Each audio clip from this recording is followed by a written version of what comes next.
Okay guys, ito yung clubhouse, no? Dito tayo sa Canyon Woods, Laurel, Batangas. Okay, meron tayong ipapakitang property dito, foreclose ng bangko. So from here, videohan natin para makita nyo kung gaano lang siya kalapit. Okay po, so tara, samahan nyo po ako. Malapit lang to, wala pa po itong 1 kilometro at kalahati. Okay, foreclose ng bangko. Yan, kakanan na po tayo dito.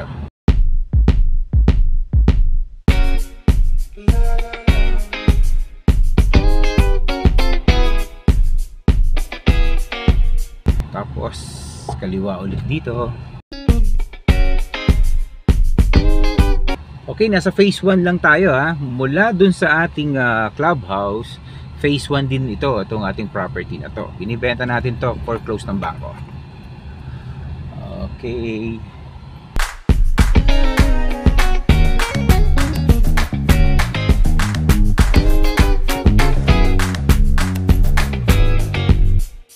So malapit na tayo, matutumbok na natin.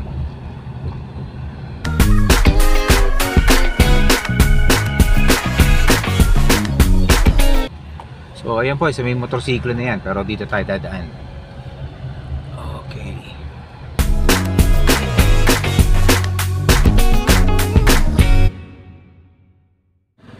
Okay, ito yung binibenta nating property. Ayan po. Ayan. Pero ito, facing ano to, facing southwest. Or medyo, hindi naman siya tamang-tamang west, pero kasi ito po yung araw, ayan o. And andito lang, ito naman po yung gitna eh. So ito po kasi yung west, babagsak doon. So parang nasa ano siya, medyo pa-south siya ng konti, ano. Okay, so hindi siya tumbok ng west, pero hagip naman talaga siya.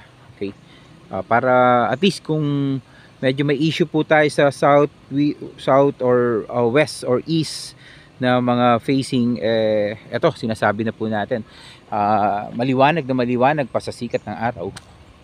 Okay, so pati yung property na korte, ano po natin yan, drawing natin yan. Ang mahalaga yung detalye. Okay, 271 square meters po ang lote na to. Drawing na natin yan habang nagsasalita tayo, pati yung mapa papakita rin natin, no? Okay, 271 square meters. Okay, phase 1 tayo, nasa phase 1 tayo ha. So sabi ko nga sa inyo, wala pa tayong 1 kilometro at kalahati, no, na nag-travel papunta rito, kaya napakalapit. Tapos ang halaga niya 12,000 lang per square meter, guys. 12,000 per square meter.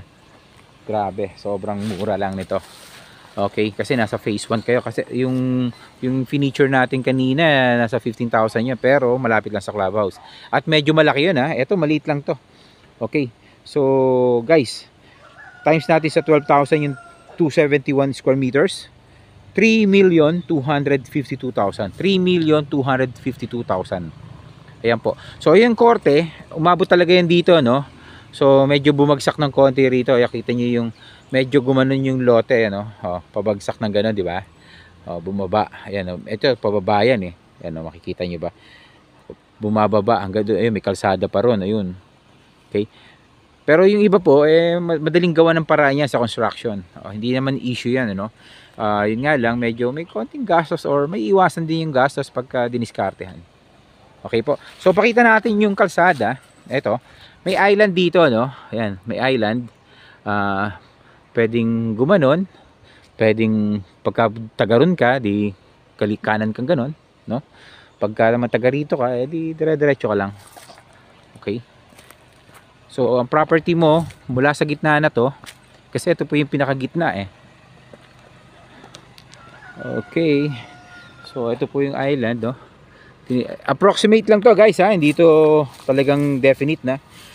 Ina-approximate, kumbaga sa tingin ko lang, dahil based sa mapa, ang basis ko yung mapa eh. So ito po yung pinakagitna.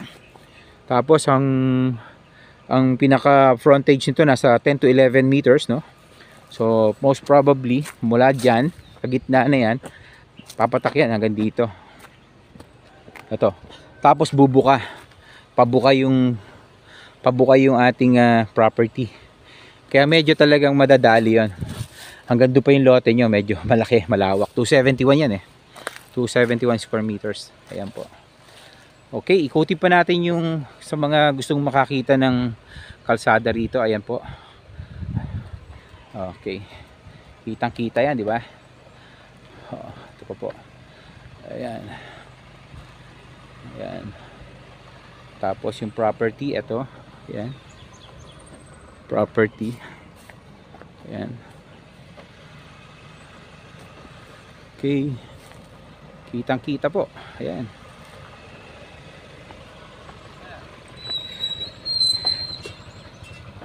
Ayan, kitang kita So, okay. So, sana naibigan nyo po itong aking pinakita at tawagan nyo po ako. Nandiyan po yung mga number natin sa description box at meron naka-flash dito sa ating screen. At huwag nyo kalimutan mag-subscribe sa channel natin para kung sakaling may ma-upload pa kayo yung bago, kayo po una kagad makakakita. Okay po, ito po yung pinakagitna. Ito po yung property. Maraming po salamat. Bye.